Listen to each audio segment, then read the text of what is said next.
AP జలదోపిడీపై విద్యార్థుల్లో అవగాహన పెంచేందుకు బీఆర్ఎస్ నేతలు పోరుబాటు పట్టారు. కాలేజీల్లో అవగాహన సదస్సులు నిర్వహిస్తూ విద్యార్థుల్లో అవగాహన కల్పిస్తున్నారు.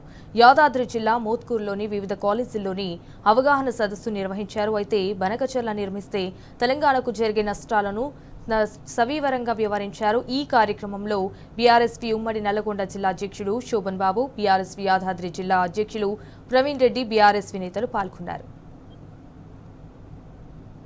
విద్యార్థి విభాగం రాష్ట్ర కమిటీ పిలుపు మేరకు బనకచెర్ల మీద చేస్తున్నటువంటి ద్రోహాన్ని విద్యార్థి లోకానికి తెలియజేయాలనే ఉద్దేశంతో ఇవాళ తెలంగాణ రాష్ట్ర వ్యాప్తంగా కూడా విద్యార్థి లోకాన్ని అప్రమత్తం చేయాలనే ఉద్దేశంతో కాలేజీలు తిరగడం జరుగుతుంది. అందులో భాగంగానే తుంగతుర్తి నియోజకవర్గం మోత్కూరు మండలానికి రావడం జరిగింది. ఇక్కడ జరుగుతున్నటువంటి అన్యాయం, ఇక్కడ చేస్తున్నటువంటి ద్రోహం ఇవాళ విద్యార్థులకు తెలియజేయడం జరిగింది.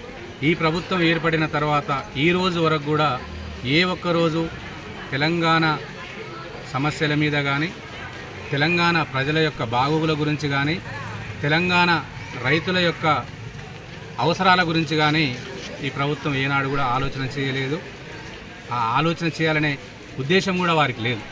కావాలనే కుట్రపూరితంగా కాళేశ్వరం ప్రాజెక్టును ఆపి గోదావరిలో వచ్చినటువంటి వరద మొత్తం కిందికి పోతుంది, ఆ నీళ్లను మీరు తీసుకోండి అని రేవంత్ రెడ్డి గారు, చంద్రబాబు నాయుడు ఇద్దరు ములాఖతై ఇవాళ బనకచెర్ల అనే రూపకల్పన చేశారు.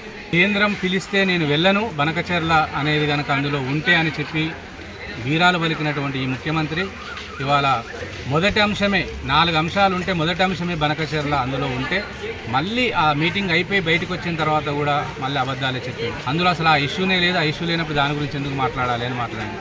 కానీ ఇదే ఆంధ్ర మంత్రి, ఆంధ్ర పత్రికలు ఆంధ్రప్రదేశ్ విజయంగా బనకచెర్ల మీదనే మాట్లాడినామని వాళ్ళు చెప్పుకున్నారు. అంటే ఇవాళ ఈ ప్రభుత్వానికి కానీ, ఈ ముఖ్యమంత్రికి కానీ తెలంగాణ మీద సోయి లేదు, తెలంగాణ మీద ఆలోచన లేదు, తెలంగాణ ప్రజల మీద అవగాహన లేదు.